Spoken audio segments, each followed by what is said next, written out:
The funeral home was silent, too silent for the Mafia boss who had survived gunfights, betrayals, and wars between families.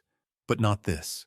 A little girl's coffin sat at the front of the room, white roses around it, her favorite stuffed bear tucked beside her. But something else was there too. Bruno, the Mafia boss's massive American bulldog, a dog trained to attack on command, a dog who feared nothing, was lying against the tiny coffin, refusing to move, not even when the boss arrived. "Bruno," he whispered, but the dog only pressed closer, whimpering, as if protecting the child from something the living could not see. His men exchanged confused glances. Bruno had never acted like this, not even at the boss's own son's funeral years ago. Something was wrong. The boss approached the coffin, hands trembling, a rare sight for a man like him. "Why her?" he muttered. Then Bruno lifted his head, staring at the men behind him, growling, teeth bared, not protecting the coffin, warning them. The boss turned slowly and saw fear flash across his men's faces. They had discovered something they had been too afraid to say out loud. "Boss," one whispered, hesitating, "you need to hear this." The truth they revealed next didn't just change the funeral. It cracked the Mafia boss's entire world in half. Stay with me until the end, because what they found out about the little girl will shake everything this Mafia boss believed about loyalty, blood, and family. Before we begin, don't forget to like this video, hit subscribe, and comment where you're watching from. Now, let's get started.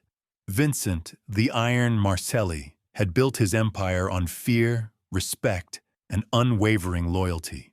For 30 years, he ruled the streets with an iron fist, never showing weakness, never backing down from a fight. His reputation was carved in blood and cemented by the loyalty of his men and the terror of his enemies. But standing in that funeral home, watching his 100-pound bulldog refuse to leave a 7-year-old girl's side, Vincent felt something he hadn't experienced in decades: confusion, helplessness, the kind of vulnerability that could get a man like him killed. The little girl was Sofia Romano, daughter of a small-time restaurant owner who owed Vincent money. 3 days ago, she had been playing in the park near her father's restaurant. 3 days ago, she had been laughing, running, alive. Now she lay in this coffin, and Vincent couldn't shake the feeling that her death was connected to him somehow. Bruno had been with Vincent for 8 years. The dog was more than a pet. He was a weapon, a guardian, a living symbol of Vincent's power. Bruno had been trained by the best handlers money could buy. He could detect weapons, sense danger, and attack on command without hesitation. The dog had saved Vincent's life twice, once by detecting a bomb planted in his car, another time by attacking an assassin who had infiltrated his home. Yet here Bruno was, acting like nothing more than a grieving companion animal. The transformation was unsettling. Vincent had seen his dog tear grown men apart without blinking, but now Bruno trembled against a child's coffin like a frightened puppy. "Tony," Vincent called to his right-hand man, never taking his eyes off the dog. "Tell me again what happened to the girl." Tony Salvatore stepped forward, his weathered face grim. "According to the police report, boss, it was an accident. Hit and run. Driver never found. She was crossing the street after buying ice cream. Happened around 6 in the evening." Vincent's jaw tightened. "And her father's debt? Still outstanding. $23,000. He borrowed it 6 months ago to keep his restaurant afloat." Something cold settled in Vincent's stomach. In his world, debts were paid one way or another. When people couldn't pay with money, they paid with fear, with services, sometimes with blood. But children were off limits. That had always been his rule. That had always been every family's rule. Bruno suddenly lifted his massive head, ears perked, staring directly at Vincent's lieutenant, Marco Ricci. The dog's lip curled back, revealing teeth that could crush bone. A low, threatening growl rumbled from his chest. Marco stepped back instinctively. "Boss, what's wrong with him?" Vincent studied his lieutenant carefully. Marco had been with the family for 15 years. He was ruthless, efficient, and had never given Vincent reason to doubt his loyalty. But dogs didn't lie. Dogs didn't have hidden agendas. If Bruno was reacting to Marco, there was a reason. "Marco," Vincent said slowly, his voice carrying the weight of authority that had made grown men confess their sins. "Where were you 3 nights ago?" "Around 6 in the evening." Marco's eyes darted nervously between Vincent and the growling dog. "I was handling that collection from the bakery on 5th Street, boss. You remember? The guy who owed us 8 grand. And after that, went home. Had dinner with my wife." Bruno's growl intensified. The dog rose to his feet, still pressed against the coffin but now facing Marco directly. Every muscle in the animal's powerful body was tense, ready to spring. Vincent felt his blood pressure rising. He had learned to trust Bruno's instincts more than most humans. The dog had an uncanny ability to sense deception, to smell fear and guilt in ways that even Vincent's years of experience couldn't match. "Tony," Vincent said without breaking eye contact with Marco. "Call Marco's wife. Ask her what time he got home 3 nights ago." "Boss, come on," Marco protested, forcing a laugh. "You're gonna trust a dog over me? I've been loyal to this family for 15 years, and that dog has been loyal for 8. Vincent replied coldly. "The difference is, he's never lied to me." Tony pulled out his phone and dialed. The funeral home fell silent except for Bruno's continuous growling and the soft sound of Tony's conversation. Vincent watched Marco's face carefully, noting the sweat beading on his forehead, despite the cool temperature of the room. After what felt like an eternity, Tony ended the call. His face was pale when he looked at Vincent. "Boss, she says Marco didn't come home until after midnight. Says he was drunk and angry about something." The temperature in the room seemed to drop 10 degrees. Vincent's men shifted uncomfortably, hands instinctively moving closer to their weapons. In their world, lies meant betrayal, and betrayal meant death. Marco's face crumbled. "Boss, I can explain." "Explain what?" Vincent's voice was deadly quiet. "Explain why you lied about where you were when a 7-year-old girl died? Explain why my dog, who has never been wrong about a person's character, wants to tear your throat out?" Bruno took a step forward, still protecting the coffin but clearly ready to attack. The dog's training was impeccable. He wouldn't move without Vincent's command, but his body language spoke volumes about what he wanted to do to Marco. "It wasn't supposed to happen like that," Marco whispered, his voice breaking. "I swear on my mother's grave, boss. It was an accident." The words hung in the air like a death sentence. Vincent felt something inside his chest crack. Not his ribs, not his heart, but something deeper. Something fundamental about the world he had built and the men he had trusted. "What wasn't supposed to happen like that, Marco?"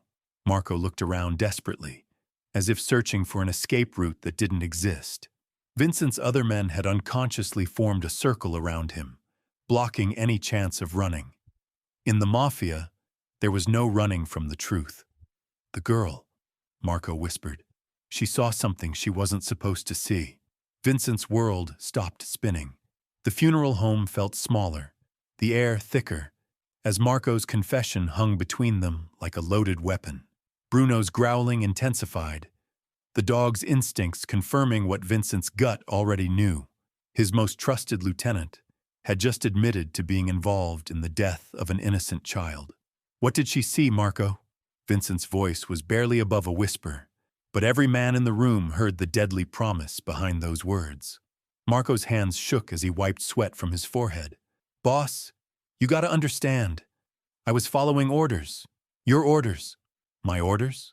Vincent stepped closer, his presence filling the space between them. "I never ordered you to harm a child." "Not directly," Marco stammered. "But you said to handle the Romano situation. You said the restaurant owner needed to understand consequences. I thought if we scared his daughter, just scared her, he'd pay up faster." Bruno suddenly lunged forward, stopping just short of Marco's legs. The dog's teeth were fully bared now, saliva dripping as he held himself back through sheer training. But his message was clear. He wanted blood. Tony stepped forward, his own face pale with realization. Marco, what did you do? I followed her after school, Marco confessed, his voice breaking, just to get close enough to deliver a message, tell her to warn her father that payment was overdue. But she ran. She got scared and ran straight into traffic. Vincent felt his knees almost give out. In 30 years of running the most feared crime family in the city, he had maintained one sacred rule. Children were untouchable. They were innocent. They were off limits. It was the line that separated men like him from monsters. You used a 7-year-old girl to collect a debt? Vincent's voice was getting louder, more dangerous. You terrorized a child? It was supposed to be simple, Marco pleaded. Just a message. But she panicked. She ran right into the street. The car couldn't stop in time. I swear, boss, I never meant for her to die. Bruno barked once, sharp and angry. The sound echoed through the funeral home like a gunshot. The dog knew. Somehow, he knew that Marco was responsible for the death of the innocent child lying in that coffin. Vincent looked down at Sophia's peaceful face, her small hands folded over her chest, her favorite teddy bear tucked beside her. She looked like she was sleeping, like she might wake up at any moment and ask for her daddy, but she would never wake up, because one of his men had chosen fear over humanity. There's more, isn't there? Vincent asked quietly, studying Marco's terrified expression.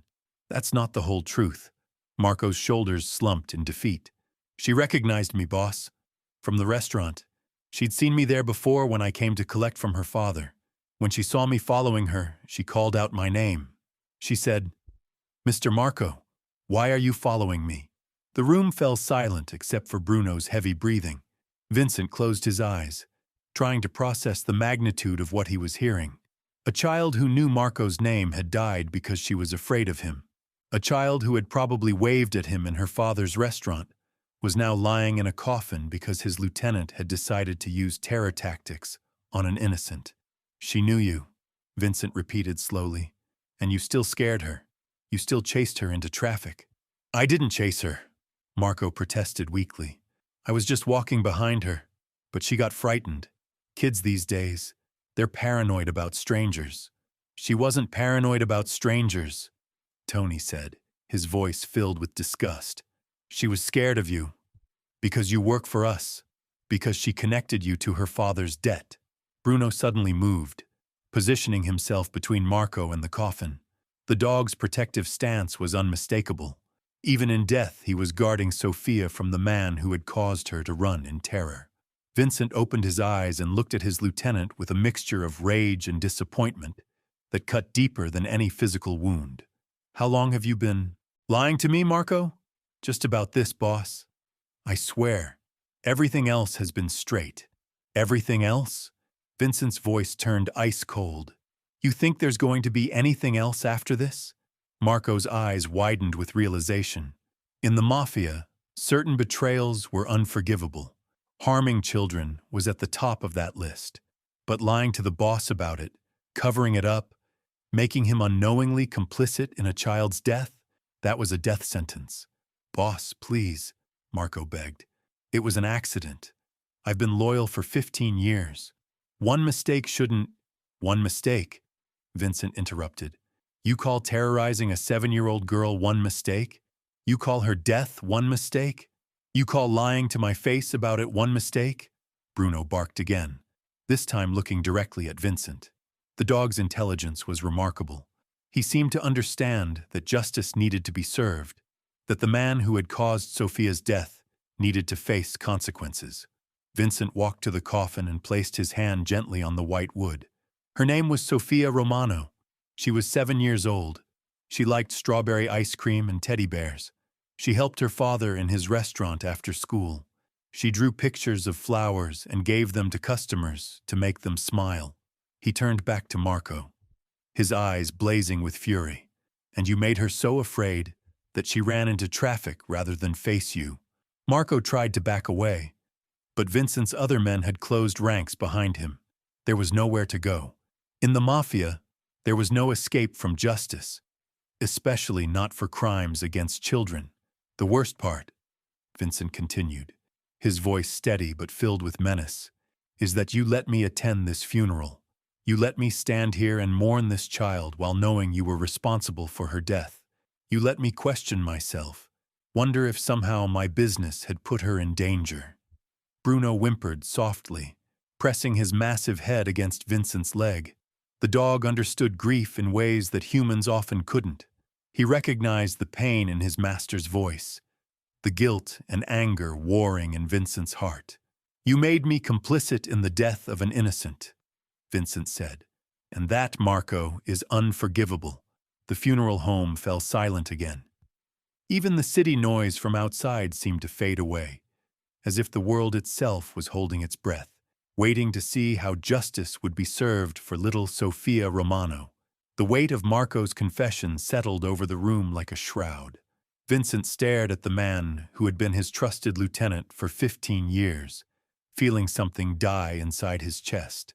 Not just trust, not just loyalty, but the very foundation of everything he had built his life upon. Bruno remained perfectly still, his massive body a wall between Marco and Sofia's coffin. The dog's breathing was heavy, controlled, like a predator waiting for the perfect moment to strike. His dark eyes never left Marco's face, reading guilt in ways that human intuition could only dream of. "Tell me exactly what happened," Vincent said, his voice deadly calm. "Every detail, every moment. And Marco, if you lie to me again, Bruno won't be the only one you'll have to worry about." Marco's hands trembled as he wiped his face. "I went to the school first, waited across the street until she came out. She was with 2 other kids, laughing about something. They split up at the corner, and she walked alone toward the ice cream truck." Vincent's jaw clenched. The image of Sofia, innocent and happy, walking alone while being stalked by one of his men, made his blood boil. Bruno sensed his master's rising anger and let out a low, warning growl. "I followed her for 2 blocks, Marco continued, his voice barely audible. "She bought strawberry ice cream, just like you said, boss. She was counting coins from this little pink purse. She looked so normal, so innocent." "But you didn't stop," Tony said, disgust dripping from his words. "You kept following her." Marco nodded miserably. "She started walking toward her father's restaurant. That's when I made my move. I called her name. 'Sofia,' I said. 'Sofia Romano.' She turned around, and when she saw me, her whole face changed. The smile disappeared. She remembered me from the restaurant." Vincent closed his eyes, trying to block out the mental image of a 7-year-old girl's joy turning to terror. But he couldn't. The picture was burned into his mind now, and he knew it would haunt him forever. "What did you say to her?" Vincent asked through gritted teeth. "I told her I needed to talk to her about her daddy, that he owed some money, and maybe she could help remind him to pay it back. I thought if she just delivered the message, it would be simple, clean." Bruno's growl intensified, and the dog took a step closer to Marco. Vincent could see the animal's muscles tensing, could practically feel the barely contained violence radiating from his loyal companion. Bruno understood betrayal in ways that transcended species. He knew that Marco had violated something sacred. "She started backing away," Marco whispered. "She said, 'My daddy's not here. I want my daddy.' I told her it was okay, that I just needed her to remember to tell him, but she kept backing up. She was crying." The words hit Vincent like physical blows. In his world of violence and intimidation, he had always maintained certain rules, certain lines that could never be crossed. The protection of children wasn't just a rule. It was a sacred law. It separated men like him from the monsters who preyed on the innocent. "And then?" Vincent prompted, though every instinct told him he didn't want to hear the rest. "She dropped her ice cream," Marco said, tears now streaming down his face. "It splattered on the sidewalk, and she started crying harder. She said, 'Please don't hurt my daddy.' I tried to tell her I wasn't going to hurt anyone, but she was too scared to listen. She turned and ran straight into the street." Vincent opened his eyes and looked down at Sofia's peaceful face in the coffin. Her cheeks were pale now, but he could imagine them flushed with fear as she ran for her life from one of his men.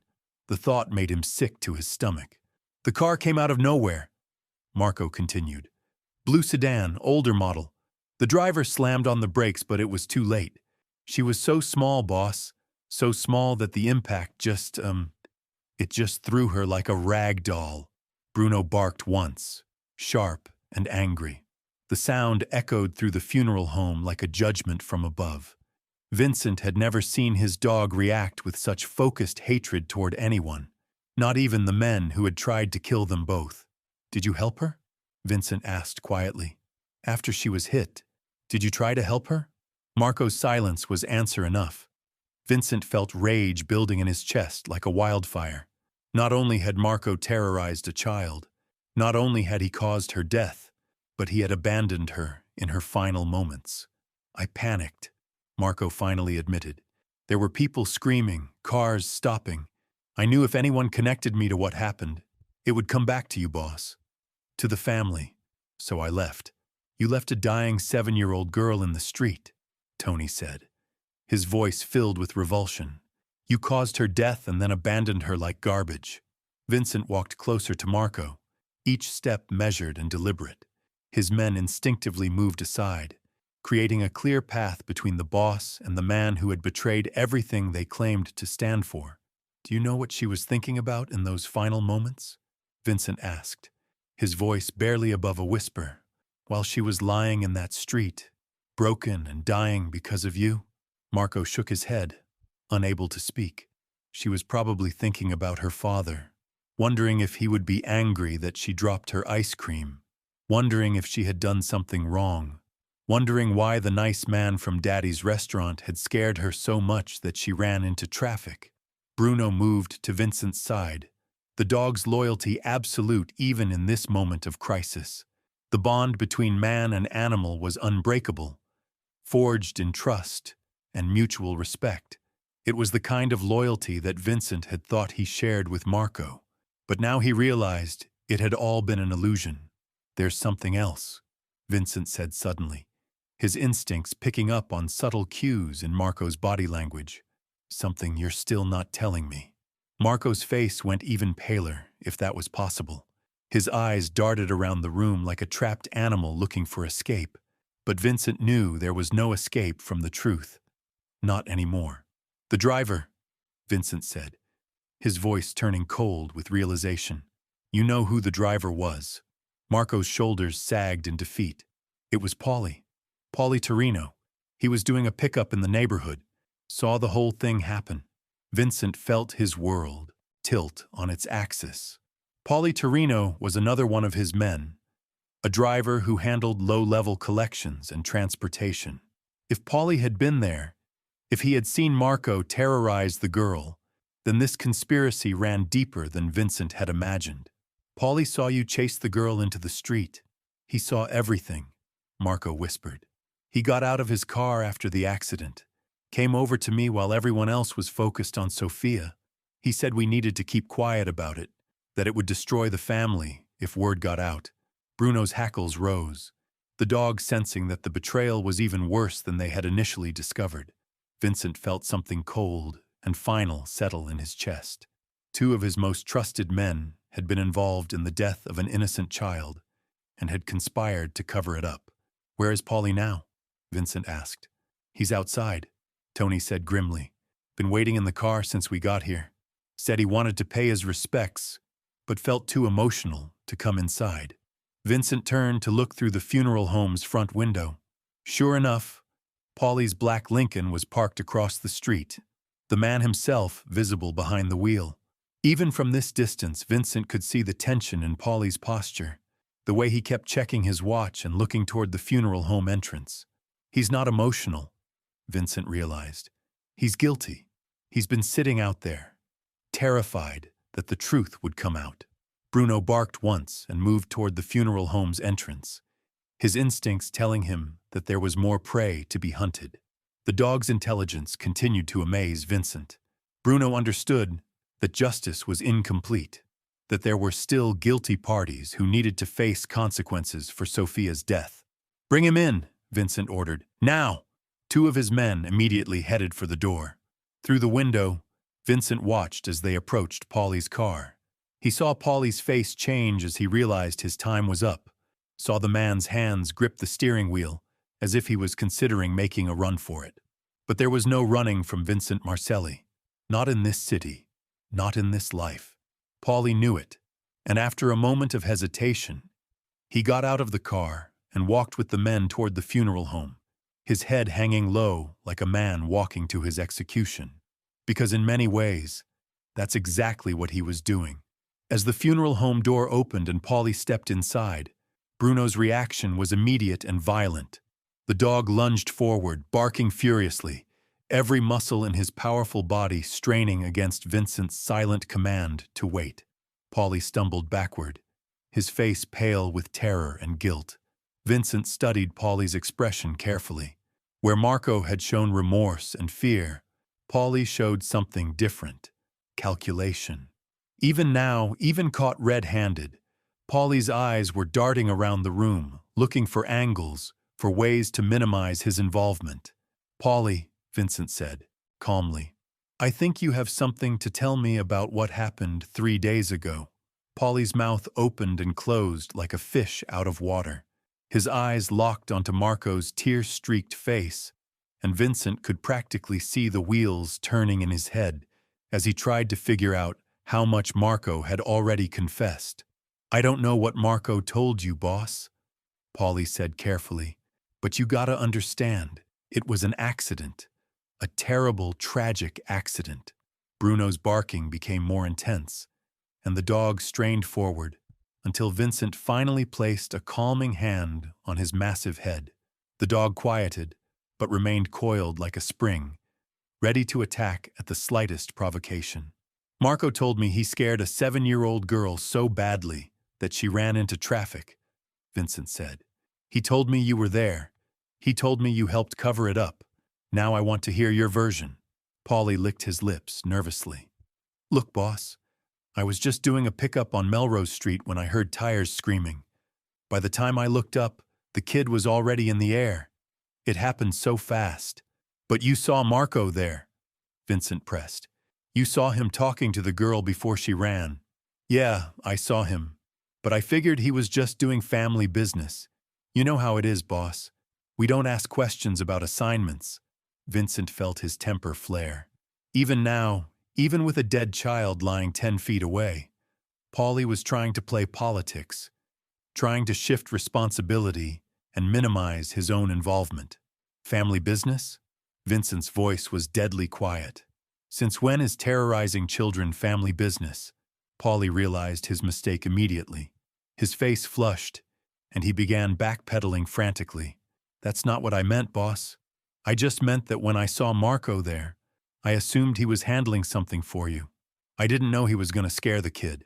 "But after the accident, you knew," Tony interjected.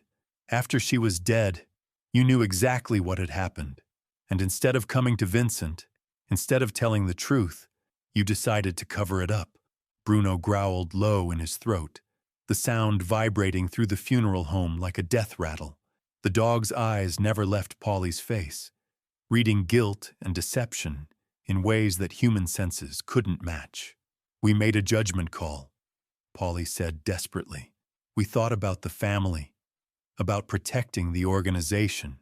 If word got out that one of our guys was involved in a kid's death, even accidentally, it would have been a disaster." Vincent stepped closer to Paulie, his presence filling the space between them. "So you decided to let me live with the guilt. You decided to let me wonder if somehow my business, my reputation, my very existence had put that little girl in danger." The realization hit Vincent like a physical blow. For 3 days he had been torturing himself, wondering if Sophia's death was somehow connected to him. He had questioned every decision, every enemy, every possible connection between his world and that innocent child's fate. And all the while, 2 of his most trusted men knew the truth and had chosen to let him suffer in ignorance. "That's the real betrayal," Vincent said, his voice growing louder, more dangerous. "Not just that you caused her death, not just that you covered it up, but that you let me blame myself. You let me stand in this funeral home, looking at that beautiful child, wondering what I had done to deserve this guilt. Bruno barked sharply, as if agreeing with his master's assessment. The dog's loyalty was absolute, and seeing Vincent in pain had clearly affected the animal deeply. Bruno understood betrayal in its purest form, and he wanted blood. Polly swallowed hard, sweat beading across his forehead as Vincent's stare bore into him. "Boss, you gotta believe me. We were trying to protect you, protect the family name." "Protect me?" Vincent's laugh was cold, bitter. "By letting me carry the weight of a child's death on my conscience? By making me question every choice I've ever made?" Bruno shifted restlessly, his massive paws scraping against the funeral home's polished floor. The dog's eyes moved between Polly and Marco, as if calculating which one deserved his attention first. His breathing was heavy, controlled, like a storm waiting to break. Vincent walked to Sophia's coffin and placed both hands on the smooth white wood. The silence stretched until it became unbearable. When he finally spoke, his voice carried the weight of 30 years of command. 30 years of men following his orders without question. "I want to know everything," he said without turning around. "Every word spoken, every decision made, every lie told. And Polly, if you think for 1 second that you can spin this into some noble act of protection, you're more foolish than I thought." Polly's composure finally cracked completely. "The girl was already dead when I got to her, boss. I swear on my children's lives." Marco was standing there, shaking like a leaf. People were starting to gather, sirens in the distance. I had maybe 30 seconds to make a call. "What call?" Tony demanded, his hand resting on his jacket where Vincent knew a gun was hidden. "What call gives you the right to cover up the death of an innocent?" "The call to save this family from destruction," Polly shot back, desperation creeping into his voice. "You think the feds wouldn't have used this?